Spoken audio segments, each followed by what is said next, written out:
This is the Perfect Being. I'm here to tell you all to subscribe to the perfect channel, UnrealEntGaming. Please remember to turn on your notifications to be the first to know about the latest in Dragon Ball news and information. And if you don't, very soon you will all be dead, along with your entire planet. The Tournament of Power continues as Dragon Ball Super airs its 100th episode, celebrating its milestone by having the Universe 6 Saiyans attack as Son Goku engages against Caulifla as Super Saiyan 2s, all while Cabba targets Vegeta, while Hit focuses in on attacking Universe 3 and Kale unleashes her massive Berserker power as she bowls right through various different fighters, as we see Kale's unmitigated power be revealed for the first time, as at long last, as teased previous, we see Kale encounter the likes of Goku in combat. What's going on, Dragon Ball fans? Welcome to my Dragon Ball Super episode 100 breakdown review entitled Out of Control, the Savage Berserker Awakens, leading into next week's exciting episode of Dragon Ball Super episode 101,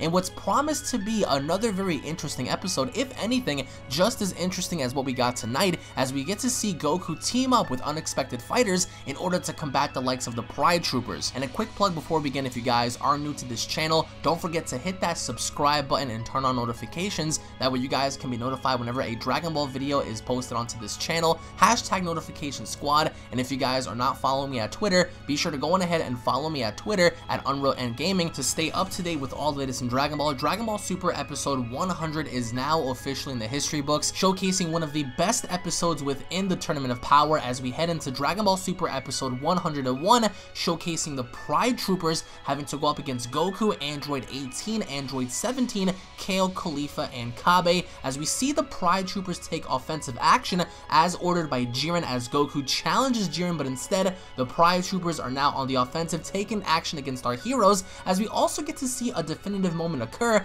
to where something goes down between Caulifla and Kale, as we see Caulifla battle damage within the overall preview, and showcasing the team up between Universe 7 and Universe 6 momentarily to combat the likes of the Pride Troopers. And again, one of the main stars of next week's episode seems to be Casserole, as we see him actually wield two energy blades as he attacks Goku, Android 17, and Android 18. But even with that being said, the only glimpse we have of Jiren in next week's episode is simply him having to look over his shoulder. There is no definitive information that Jiren is going to be involved in some sort of combat-like scenario other than what we saw during this episode, as we get to see the other Pride Troopers pretty much involved in what I do believe may be the finale of what Casserole may be doing in the tournament, as I don't think Casserole will be lasting very long throughout the duration of the Tournament of Power, but we do get to see him involved in next week's episode and possibly having to lead the other Pride Troopers against their battle with Son Goku. But Dragon Ball Super episode 100 displayed, if anything, the greatest battle within the Tournament of Power as of right now, in seeing Cabba not only challenge Vegeta, but also showcasing Super Saiyan 2 Caulifla versus Super Saiyan 2 Goku in what was a spectacular fight up until the very moment that Kale decided to transform into her Berserker-like mode, in which, again, depending on how you want to look at it,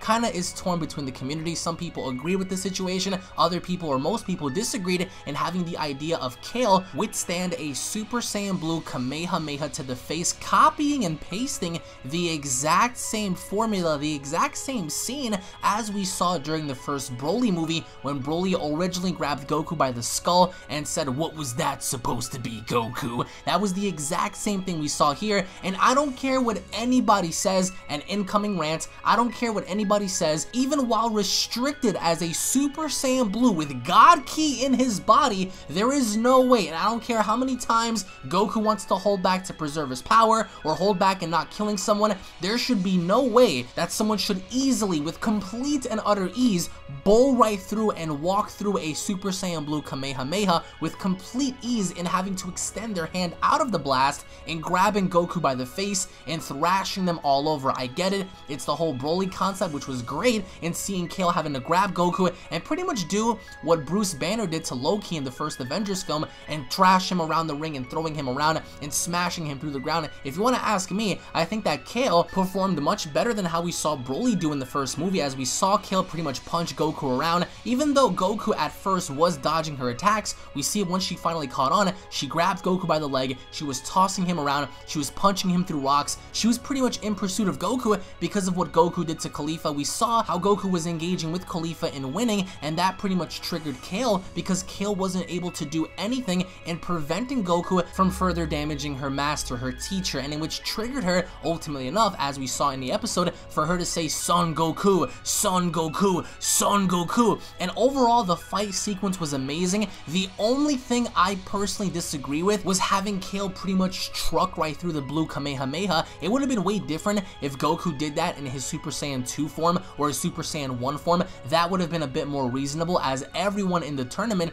was pretty much taking notice of Kale and her enormous ki. Even Goku and Vegeta, even Hit during one point was able to save Caulifla from being ringed out and saying, "What have you done? You have awakened the monster." And everyone within the tournament pretty much took notice of Kale's power, and Kale pretty much having to truck everyone and causing multiple eliminations. But even with that being said, it would have made more sense for a Super Saiyan Goku or for a Super Saiyan 2 Goku to dish out a full powered Kamehameha and having Kale truck that. But in my opinion, Super Saiyan Blue, the concept of that Kamehameha with God energy embedded within it, should not be something to take lightly, as we saw her just pretty much truck right through and grabbing Goku by the face and furthering thrashing him throughout the ring. Now, another thing I wanted to point out in this episode was the Yardrat. See, everybody in the community was hyping this Yardrat up and being some sort of formidable foe and being some sort of powerful being, and in which case we did get to see him use instant transmission back and forth, back and forth, back and forth, all throughout Goku, all around Goku, in which Goku was trying to pick up on his movements, all to have Caulifla pretty much one-shot him, and he went flying across the ring. Although we don't know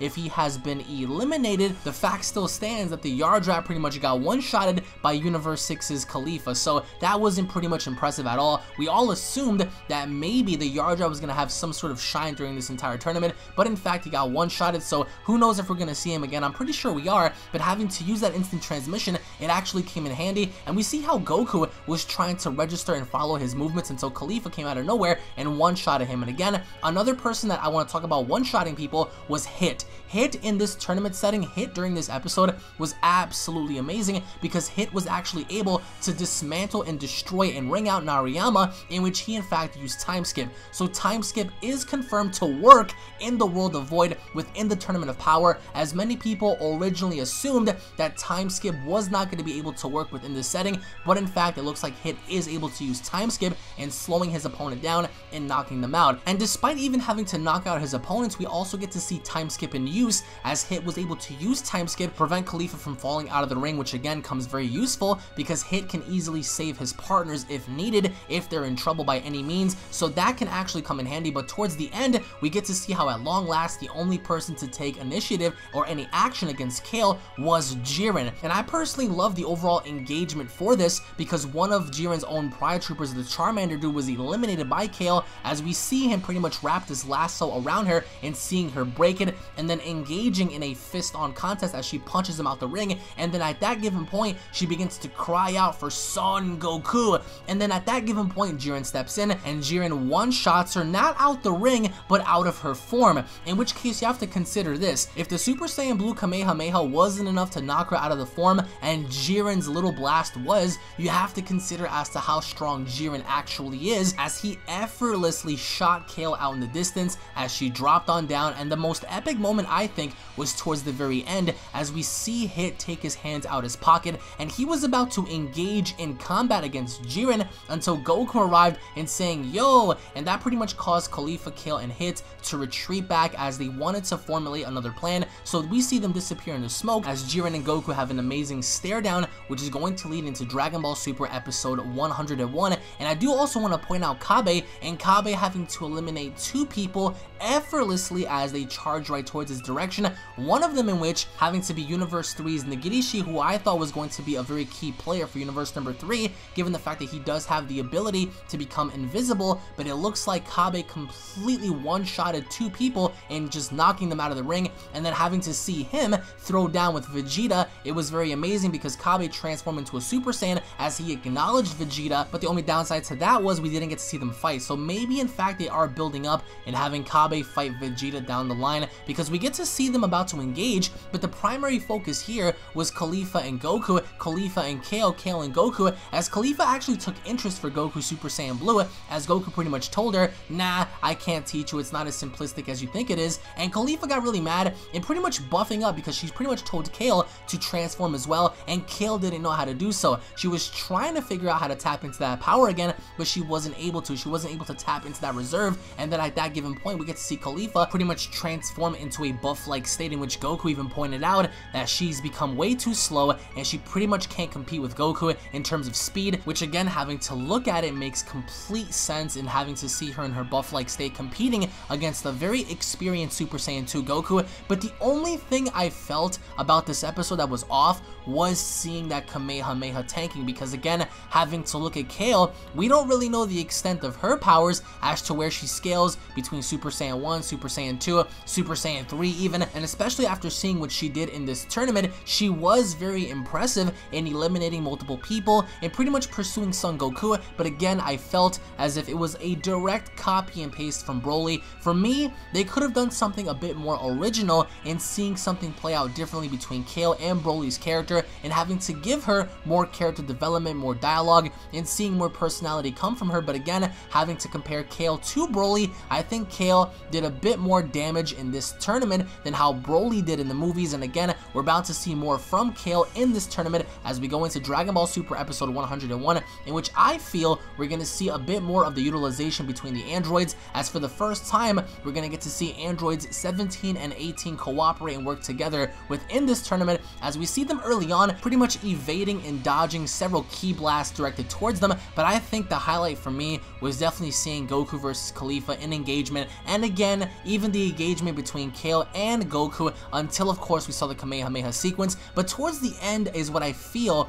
was very defining, as Hit pretty much removed his hands from his pockets in saying "you," and it was a very tense stare down until Goku pretty much ruined everything by saying "yo." So I think that overall this was the undoubtedly the best episode within the Tournament of Power thus far, with many other awesome episodes to come in which we actually get to see here it's building up into more and more people having to be ringed out. We don't have a definitive time as to how long the Tournament of Power remains, but we do have several other people in the ring remaining, so who knows what's bound to happen. Hopefully enough, we do get to see like a first ever engagement between Goku and Jiren. But post your comments down below. What are your overall thoughts on Kale having to pretty much tank the Super Saiyan Blue Kamehameha? A lot of you guys were absolutely pissed, while some of you guys were saying that Goku was in fact suppressing his powers, which may be true, but even to that extent, you have to ask yourself as to what's going on, as to why this is happening. So post your comments down below, guys. Thank you all so much for watching.